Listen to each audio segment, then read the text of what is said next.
గుడ్డెద్దు చేన్ల పడ్డట్టుగా రాష్ట్ర ప్రభుత్వ వ్యవహారం ఉన్నది. ఏ అంశం మీద కూడా ఒక స్పష్టత కానీ ఒక ప్రణాళిక కానీ రాష్ట్ర భవిష్యత్తును దృష్టిలో పెట్టుకొని కానీ విద్యార్థుల భవిష్యత్తును దృష్టిలో పెట్టుకొని కానీ ఒక సమగ్రమైన ఆలోచన కానీ సమగ్రమైన విధానం లేకుండా అడ్డదిడ్డంగా ఈ రాష్ట్ర ప్రభుత్వం వ్యవహరిస్తూ ఉంది. ముఖ్యంగా నిన్న మెడికల్ అడ్మిషన్స్ విషయంలో ఎంబీబీఎస్ సీట్ల అడ్మిషన్ల ప్రక్రియకు వైద్య ఆరోగ్య శాఖ ఏ నోటిఫికేషన్ అయితే ఇచ్చిందో ఇది మన తెలంగాణ విద్యార్థులకు భవిష్యత్ తరాలకు తీరని నష్టం చేసే విధంగా ఉంది. అంటే మన పిల్లలే మనకు స్థానికేతరులుగా మారే ప్రమాదం, మన తెలంగాణ బిడ్డలు తెలంగాణకు స్థానికేతరులుగా మారే విధంగా ఉంది. అంటే కనీస అధ్యయనం లేకుండా ఎంబీబీఎస్ బీడీఎస్ అడ్మిషన్ల విషయంలో ప్రభుత్వం అమలు చేస్తున్న కొత్త నిబంధనలు ఏవైతే ఉన్నాయో అవి విద్యార్థుల ప్రయోజనాలు దెబ్బతీసే విధంగా ఉంది. ముఖ్యంగా ఇక్కడ 2-3 విషయాలు చాలా ప్రధానమైనటువంటివి. తెలంగాణ ఉద్యమం మీకు తెలుసు, నీళ్లు, నిధులు, నియామకాలు 3 అంశాల మీద జరిగింది. అందులో నియామకాలకు సంబంధించి కేసీఆర్ గారి ప్రభుత్వం మన ఆకాంక్షలు నిజం చేసింది. ఎట్లా? అప్పుడు మన ఉద్యోగాలు మనకే దక్కాలి.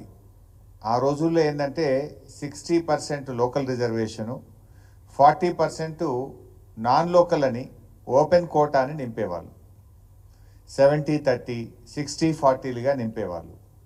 కానీ గౌరవనీయులు కేసీఆర్ గారు చాలా శ్రద్ధ పెట్టి రాష్ట్రపతి ఉత్తర్వుల సవరణ చేసి 95% లోకల్స్కు మన తెలంగాణ బిడ్డలకు ఉద్యోగాలు దక్కే విధంగా రాష్ట్రపతి ఉత్తర్వుల్లో సవరణ చేసి ఇది మనం జీవో నంబర్ 124 2018 సంవత్సరంలో జీవో 124 ఇచ్చాం. ఇందులో దీనివల్ల ఏం జరిగింది? రాష్ట్రంలో ఉద్యోగ నియామకాల్లో 95% ఉద్యోగాలు ఆ జిల్లా బిడ్డలకు తెలంగాణ బిడ్డలకు దక్కే విధంగా ఇది మనము ఉద్యోగ నియామకాలకు లోకల్ రిజర్వేషన్ను సాధించాం. గతంలో ఉండేది ఏంది? 60-40, 70-30, అంటే 40% మంది పక్క రాష్ట్రం వాళ్ళు వచ్చి ఓపెన్ కాంపిటీషన్లో తెలంగాణలో ఉద్యోగాలు పొందే అవకాశం ఉండేది.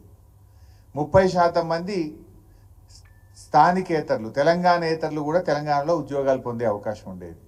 కానీ ముఖ్యమంత్రి గారు స్వయంగా రాష్ట్రపతి గారిని కలిసి ప్రధానమంత్రి గారిని కలిసి తాను స్వయంగా ఢిల్లీకి వెళ్ళి కేసీఆర్ గారు 95% ఉద్యోగాలు తెలంగాణ బిడ్డలకు దక్కే విధంగా ఉద్యోగ నియామకాల్లో మేము సవరణ చేశాం. ఇది ఎప్పుడు? 2018లో జీవో 124 ద్వారా 95% ఉద్యోగాలు స్థానికులకు దక్కే విధంగా సాధించింది బీఆర్ఎస్ ప్రభుత్వం. అయితే విద్య విషయంలో కూడా మనం చేసుకోవాల్సిన అవసరం ఉండే. కానీ ఎస్ఆర్సి స్టేట్ రీఆర్గనైజేషన్ యాక్ట్లో ఏం చెప్పారు వాళ్ళు? 10 ఏళ్ల పాటు తెలంగాణ ఆంధ్రప్రదేశ్లో అడ్మిషన్స్లో ఎడ్యుకేషన్ అడ్మిషన్స్లో పాత పద్ధతి యథావిధిగా కొనసాగుతుంది. అంటే 15% ఏదైతే ఓపెన్ కోటా ఉందో ఆంధ్రాలో 15%లో తెలంగాణ విద్యార్థులు వెళ్ళొచ్చు, తెలంగాణలోని విద్యాలయాల్లో 15% ఆంధ్ర విద్యార్థులు ఇక్కడ రావచ్చు. ఈ పద్ధతిని మరో 10 ఏళ్ల పాటు యథావిధిగా కొనసాగించాలని రాష్ట్ర విభజన చట్టంలో చెప్పారు. అందువల్ల దాన్ని మేము మార్చలేకపోయాం. మీకు ఇంకా బాగా అర్థం చేసుకోవడానికి, ఎందుకంటే ఇది చాలా ముఖ్యం.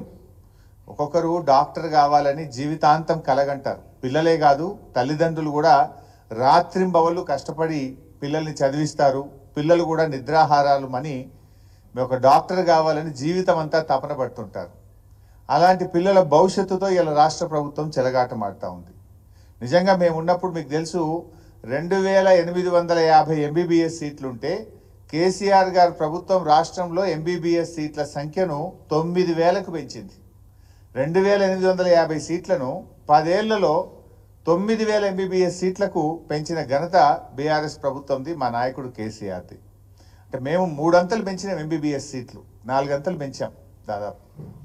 అయితే పెంచిన సీట్లు కూడా తెలంగాణ బిడ్డలకే దక్కాలని మేము చాలా జాగ్రత్తలు కూడా పడ్డాం.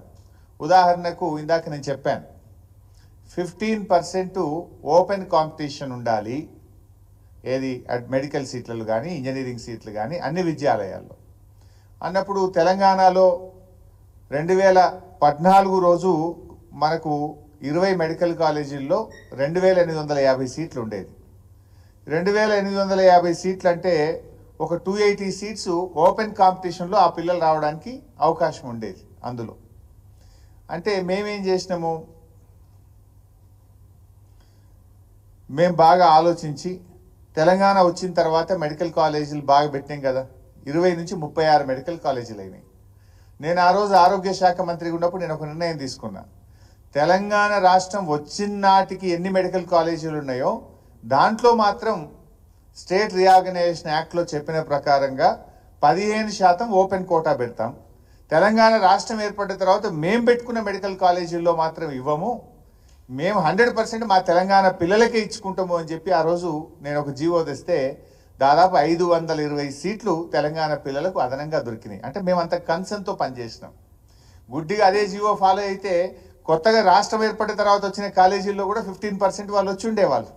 లేలే ఈ విభజన చట్టం పార్లమెంట్లో రాష్ట్రం ఏర్పడే నాటికి ఉన్న విద్యాలయాల్లో రాష్ట్రం ఏర్పడే నాటికి ఉన్న సీట్లకు మాత్రమే 15% అన్రిజర్వ్డ్ కోటా ఉంటుంది తప్ప రాష్ట్రం ఏర్పడిన తర్వాత పెట్టుకున్న కాలేజీల్లో 100% మా పిల్లలకే ఇస్తాము అని ఆ రోజు నేను జీవో సవరించి దాదాపు 520 సీట్లు అదనంగా మన తెలంగాణ పిల్లలకు దక్కేటట్టుగా మేము ప్రయత్నం చేశాం.